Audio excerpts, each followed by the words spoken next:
नमस्कार। The deep dive में आपका स्वागत है। आज हम एक बेहद दिलचस्प विषय पर बात कर रहे हैं, हमारे विचारों की शक्ति। हाँ, बहुत जरूरी विषय है ये।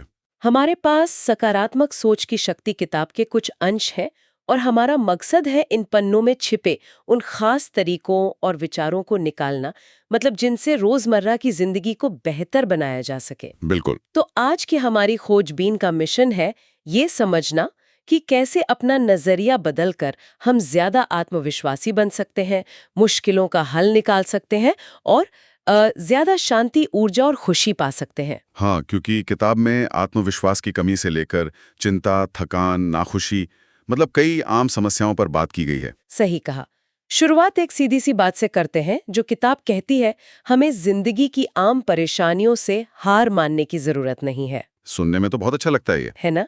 चलिए इसी सोच की गहराई में उतरते हैं। जरूर। अक्सर हम देखते हैं लोग आत्मविश्वास की कमी या खुद को दूसरों से कम समझने की भावना से जूझते हैं। हाँ, ये बहुत आम है। किताब में एक 40 साल के व्यक्ति का जिक्र है जो इसी कमी से परेशान था। उसे 2 कदम सुझाए गए। पहले समझो कि ये भावना आती कहाँ से है।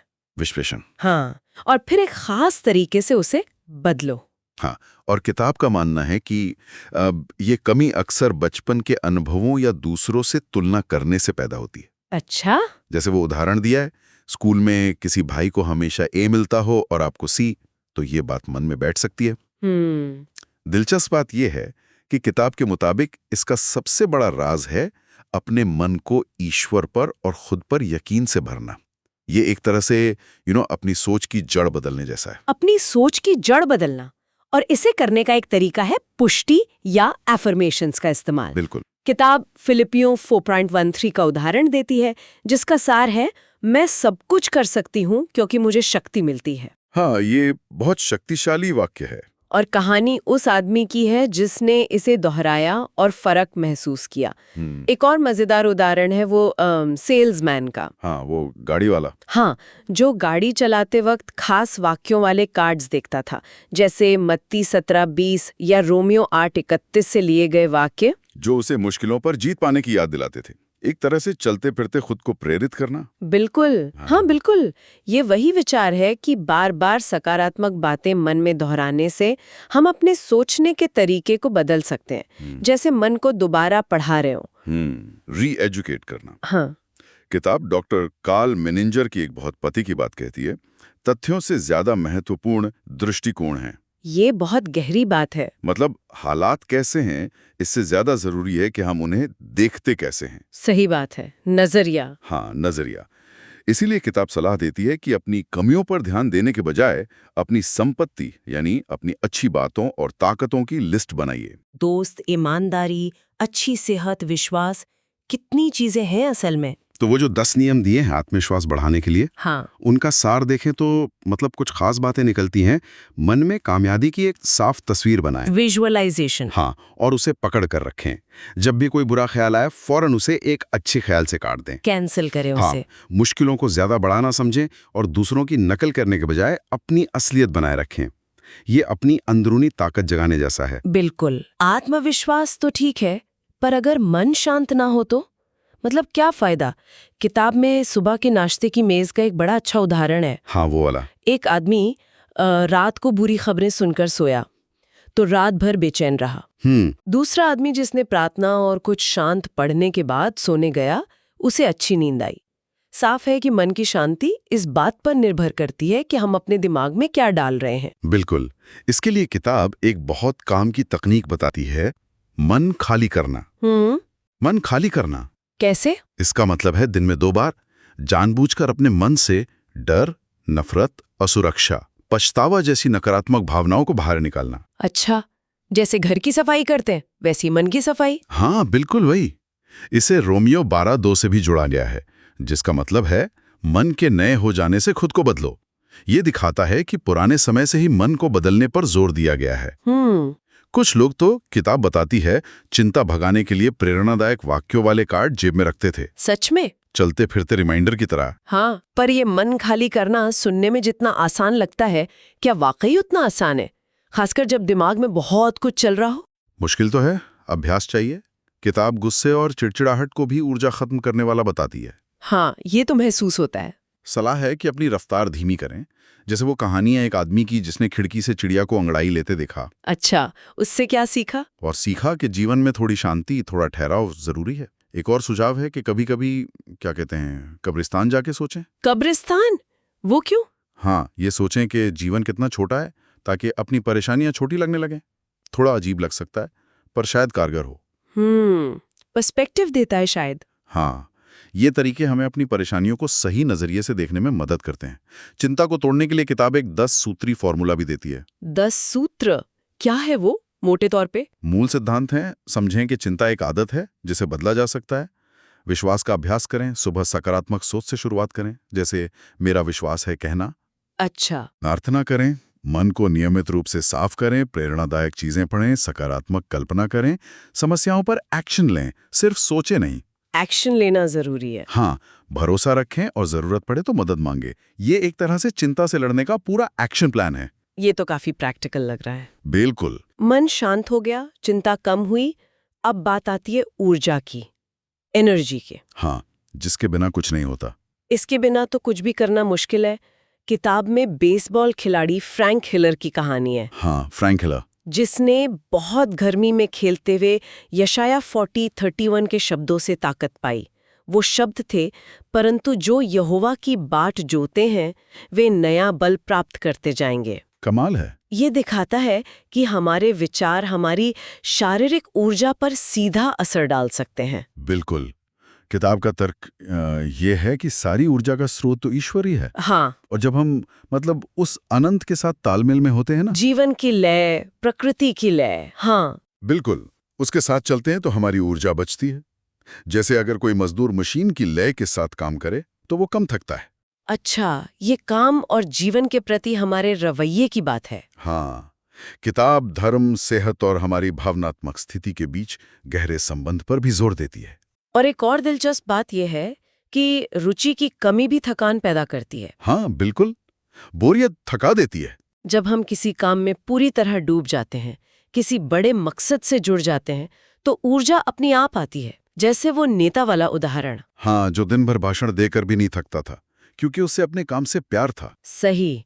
दूसरी तरफ नफरत या अपराध बोध जैसी भावनाएं हमारी ऊर्जा सोख लेती हैं। बिल्कुल। जैसे नटरॉक ने कहते थे कि नफरत खिलाड़ी की ताकत छीन लेती है। हाँ, या वो व्यापारी जो गलत काम करके डर और अपराध बोध से इतना थक गया था कि काम ही नहीं कर पा रहा था। और रास्ता बदलने पर ही उसकी ऊर्जा लौटी। सही कहा, डर और अपराध बोध शायद सबसे ज्यादा ऊर्जा बर्बाद करते हैं। ये दिखाता है कि मानसिक और भावनात्मक स्वास्थ्य हमारी शारीरिक ऊर्जा के लिए कितना जरूरी है। हाँ, और यहीं पर विश्वास की भूमिका आती है, जिसे किताब एक तरह की उपचार शक्ति मानती है, चाहे वो प्रार्थना से मिले या किसी के भरोसेमंद स्पर्श से। प्रार्थना की बात आई है तो किताब इसे सिर्फ एक धार्मिक क्रिया नहीं मानती। नहीं, बिल्कुल नहीं। बल्कि समस्या सुलझाने का एक प्रैक्टिकल तरीका बताती है। एक निराश व्यापारी को सलाह दी गई कि प्रार्थना की शक्ति आजमा कर देखो। सोचिए, बिजनेस प्रॉब्लम के लिए प्रार्थना। हाँ, एक फिजियोथेरेपिस्ट मरीज की मालिश करते हुए उसे प्रार्थना करने को कहता है, और एक हेल्थ क्लब मालिक जैक स्मिथ, हाँ, वो APR PBWPR वाला। हाँ वही,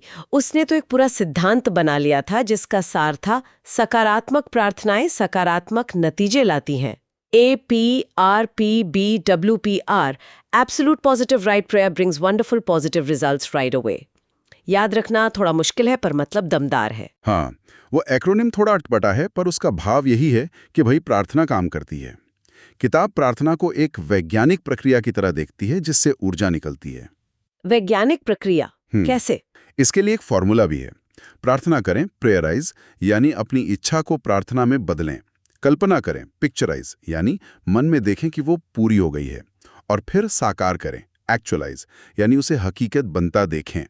प्रेयराइज, पिक्चराइज, एक्चुअलाइज। हाँ, इस तरीके से किसी ने अपना छोटा कारोबार शुरू किया तो किसी ने अपनी बिगड़ती शादी बचाई। वाह। किताब ये भी कहती है कि प्रार्थना कहीं भी कभी भी की जा सकती है, चलते फिरते भी। इसे फ्लैश प्रार्थना कहा गया है, दूसरों के लिए मनी मन दुआ करना। फ्लैश प्रार्थना, ये अच्छा है। और प्रार्थना से ही जुड़ा है एक और शक्तिशाली विचार, हमेशा सर्वश्रेष्ठ की उम्मीद करना। Expect the best. हाँ, किताब में एक नौजवान की कहानी है जो बार बार फेल हो रहा था, फिर उसने विश्वास की ताकत को समझा, जैसा मरकुस 9:23 में कहा गया है, विश्वास करने वाले के लिए सब कुछ मुमकिन है। और वो कामयाब हो गया। हाँ, महान विचारक विलियम जेम्स ने भी कहा था कि किसी काम की शुरुआत में हमारा विश्वास ही अक्सर उसकी कामयाबी तय करता है। बिल्कुल। इसके पीछे का विचार ये है कि जब हम अच्छी चीजों की उम्मीद करते हैं तो हम एक तरह की चुंबकीय शक्ति पैदा करते हैं जो अच्छे नतीजों को खींचती है। चुंबकीय शक्ति कैसे काम करती है ये? इसे करने के कुछ तरीके भी सुझाए गए हैं। विश्वास बढ़ाने वाले वाक्य पढ़ें और याद करें।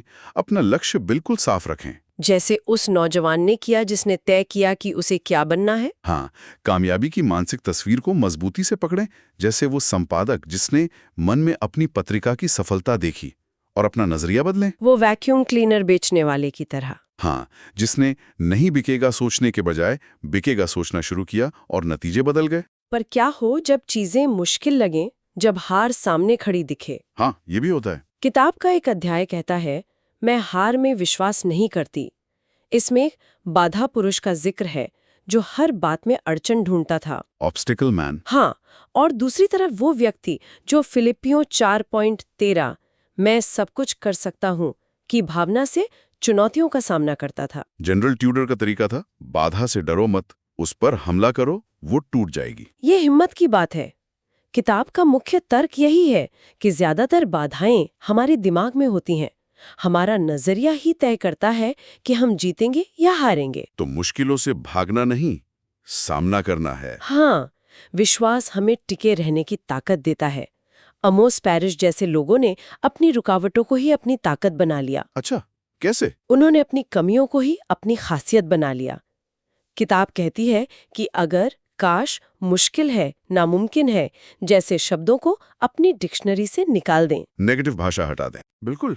यहाँ तक कि एक गोल्फर का मानना था कि गोल्फ कोर्स की मुश्किल जगह, रफ भी, सिर्फ दिमागी होती है। वाह, ये तो कमाल का नजरिया है ना? आत्मविश्वास, शांति, ऊर्जा, मुश्किलों का सामना, इन सब के बाद आखिर हम चाहते क्या है? खुशी। हाँ, आखिर में तो खुशी चाहिए। किताब का एक हिस्सा इसी पर है कि खुशी कैसे पाएं, और शुरुआत इस चौंकाने वाली बात से होती है कि लोग अक्सर अपनी नाखुशी खुद बनाते हैं। खुद बनाते हैं। हाँ, जैसे ट्रेन में वो महिला जो बेवजह शिकायतें करके खुद को दुखी कर रही थी। तो क्या खुशी वाकई एक आदत है जिसे सीखा जा सकता है? किताब तो यही मानती है। वो कहती है कि खुश रहना एक चुनाव है, एक आदत जिसे विकसित किया जा सकता है। अच्छा, तो इसके लिए क्या तरीके हैं? कुछ सीधे साधे तरीके भी बताए गए हैं। खुश करने वाली बातों की लिस्ट बनाएं और रोज देखें।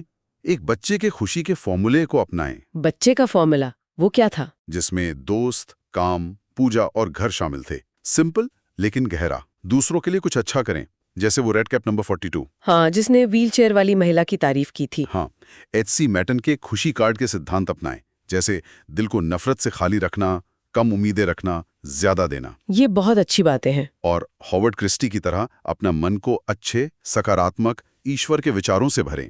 तो इन सब बातों का निचोड़ क्या है? मतलब अगर एक लाइन में कहना हो, यही कि हमारी सोच, हमारा विश्वास और कुछ खास मानसिक तकनीकें हमारी जिंदगी को बदल सकती हैं। ये सिर्फ किताबी बातें नहीं। नहीं, बिल्कुल नहीं। बल्कि ऐसे तरीके हैं जिन्हें अपनाकर हम चुनौतियों से निपट सकते हैं, ज्यादा शांत, ऊर्जावान और आत्मविश्वासी बन सकते हैं, और आखिरकार एक ज्यादा खुशहाल जिंदगी जी सकते हैं। हाँ, और किताब में दिए गए अनगिनत उदाहरण इसी बात को साबित करते हैं। बिल्कुल बिल्कुल। और इस सब के पीछे एक छिपा हुआ लेकिन शायद सबसे जरूरी संदेश है। वो क्या है? कि ये सब तकनीकें, चाहे वो पुष्टि हो, प्रार्थना हो या सकारात्मक सोच, किसी भी हुनर की तरह लगातार अभ्यास मांगती हैं। हाँ, प्रैक्टिस तो करनी पड़ेगी। शायद असली चुनौती इन विचारों को समझने में नहीं, बल्कि रोजमर्रा की जिंदगी में इन्हें अपनाने का अनुशासन बनाए रखने में है। जिसे विलियम जेम्स ने कहा था, हमारे मन के दृष्टिकोण को बदलने के लिए रोज की मेहनत। क्या इन शक्तिशाली विचारों को लगातार अमल में लाना ही सबसे बड़ा मौका और सबसे बड़ी चुनौती नहीं है? ये सोचने वाली बात है। वाकई ये एक बहुत अच्छा पॉइंट है सोचने के लिए। इस गहरी सोच विचार वाली चर्चा में शामिल होने के लिए आपका धन्यवाद।